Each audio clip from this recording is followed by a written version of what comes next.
சொன்னால் தெரியும், சொல்லவிட்டால் தெரியாது. ஆனா என் கவனம் எப்படி இருக்க வேண்டாம், கவனம் எப்படி இருக்க வேண்டாம்.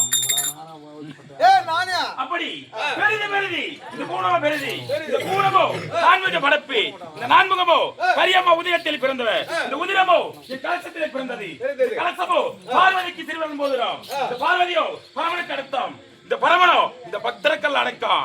அப்படி இருக்க தருணத்திலே நான் வந்ததாக என் குழுவை சார்பாகவா என் ஆசிரியர் சார்பாகவா ஒரு சபா வந்து புரிஞ்சு கொள்ளலாம்.